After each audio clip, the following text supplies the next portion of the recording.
ভারতের রাজনীতিতে ক্রমেই সক্রিয় হয়ে উঠছে বিরোধী শিবির। এবার বিজেপি সরকারের বিরুদ্ধে সরাসরি লড়াইয়ে ডাক দিলেন মমতা বন্দ্যোপাধ্যায়। তার নেতৃত্বে আগামী জুনে গুরুত্বপূর্ণ বৈঠকে বসতে যাচ্ছে ইন্ডিয়া জোট। আসলে কি ঘটতে যাচ্ছে ভারতের রাজনীতিতে, বিস্তারিত আরিফ হাসানের প্রতিবেদনে। টানা ৩ মেয়াদ ধরে ভারতের ক্ষমতায় রয়েছে নরেন্দ্র মোদীর নেতৃত্বাধীন বিজেপি সরকার। অন্যদিকে দীর্ঘদিন ধরে ভারতের রাজনীতিতে দুর্বল অবস্থানে রয়েছে রাহুল গান্ধীর নেতৃত্বাধীন কংগ্রেস। এমন বাস্তবতায় আবারও মোদী বিরোধী শক্তিগুলোকে এক মঞ্চে আনার উদ্যোগ নিয়েছেন মমতা ব্যানার্জি। আগামী জুনের প্রথম সপ্তাহে ইন্ডিয়া জোটের গুরুত্বপূর্ণ বৈঠক ডাকা হয়েছে, যা ঘিরে নতুন করে আলোচনা শুরু হয়েছে ভারতীয় রাজনীতিতে।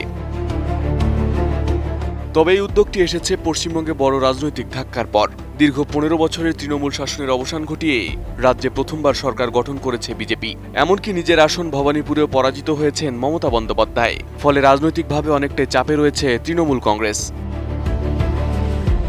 নতুন বাংলাদেশ গড়তে এলো জুলফিকার স্টিল। জুলফিকার স্টিল। বিশ্লেষকদের মতে বাংলায় ক্ষমতা হারানোর পর কোণঠাসা হয়ে না পড়ে বরং জাতীয় রাজনীতিতে আরও সক্রিয় হওয়ার কৌশল নিয়েছেন মমতা। তার লক্ষ্য মোদী বিরোধী রাজনীতির অন্যতম প্রধান মুখ হিসেবে নিজের অবস্থান ধরে রাখা। একই সঙ্গে দলীয় নেতাকর্মীদেরও নতুন লড়াইয়ের বার্তা দিতে চাইছেন তিনি। মমতা স্পষ্টভাবে বলেছেন, বাংলায় তৃণমূলের ওপর যত চাপ বাড়বে, দিল্লিতে বিজেপির জন্য পরিস্থিতি তত কঠিন হবে। মূলত এই বার্তার মধ্য দিয়েই কেন্দ্রের বিরুদ্ধে বৃহত্তর রাজনৈতিক আন্দোলনের ইঙ্গিত দিয়েছেন তিনি। তবে বিরোধী শিবিরের এই ঐক্য কতটা শক্তিশালী হবে তা নিয়েও প্রশ্ন রয়েছে। কারণ পশ্চিমবঙ্গের নির্বাচনের পর কংগ্রেস, বাম দল এবং আম আদমি পার্টির মতো দলগুলো মমতার নেতৃত্ব সহজে মেনে নেবে কিনা তা এখনও পরিষ্কার নয়। এছাড়া বিভিন্ন রাজ্যে আসন সমঝোতা ও নেতৃত্ব নিয়েও বিরোধী জোটের ভেতরে মতপার্থক্য রয়েছে।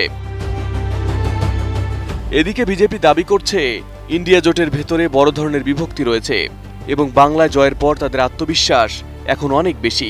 ফলে জুনের বৈঠক শুধু একটি রাজনৈতিক আলোচনা নয়, এখন দেখার বিষয় নরেন্দ্র মোদীর বিরুদ্ধে বিরোধী শিবির সত্যি শক্ত অবস্থান তৈরি করতে পারে কিনা, নাকি জোটের ভেতরের মতবিরোধী তাদের সবচেয়ে বড় বাধা হয়ে দাঁড়ায়।